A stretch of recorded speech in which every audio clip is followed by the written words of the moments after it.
ሁለተኛ ዙር የሥራ ኃላፊነታቸው ከተራዘመላቸው 2 ሳምንት የሆናቸው የትግራይ ክልል ጊዜያዊ አስተዳደር ፕሬዝዳንት ሌተናል ጄኔራል ታደሰ ወረደ ካቢኔያቸውን ሰብስበዋል።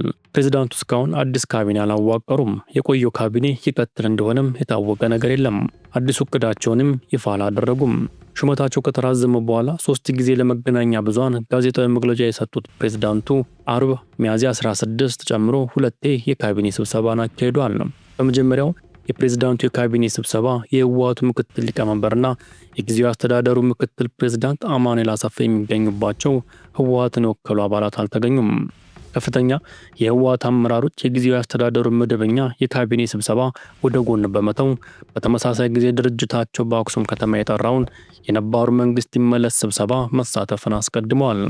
ፕሬዝዳንቱ ዛሬ ለሁለተኛ ጊዜ ሙሉ ካቢኔያቸውን የሰበሰቡ ሲሆን ስብሰባው ላይ ምክትል ፕሬዝዳንት አማኑኤል አሰፋን ጨምሮ ሁሉም ኃላፊዎች ተገኝተዋል።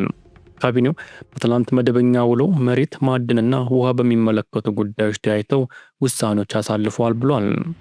በምርጫ ቦርድ የተሰረዘው ህወሓት ሚያዝያ 7 2018 ዓ.ም የጀመረው የነባሩ መንግስትና ምክር ቤት ይመለስ ውሳኔ በዘመቻ መልኩ ከዞን እስከ ወረዳ ተከታታይ ስብሰባዎች በማካሄድ ላይ ይገኛል።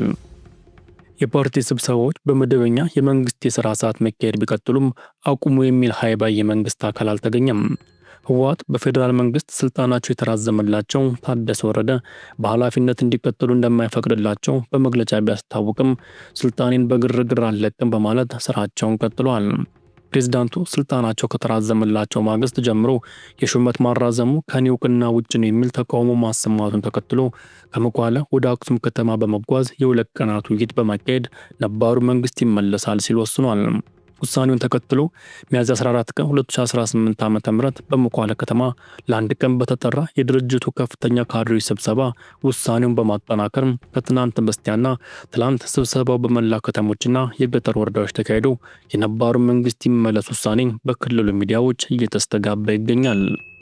እንደዚሁም በሌላኛው መረጃችን በቤንሻንጉል ጉሙዝ ክልል መተከል ዞን ግልገል በለስና ቡለን ወረዳዎች ታጣቂዎች በከፈቱት ተኩስ በቀናት ውስጥ የ11 ሰዎች ሕይወት ሲያልፍ 2 ሰዎች ደግሞ አካላዊ ጉዳት እንደደረሰባቸው የክልሉ ምክር ቤት አባል አቶ ለሚኔኖ ለትግራይ ኢትዮጵያ ተናግረዋል።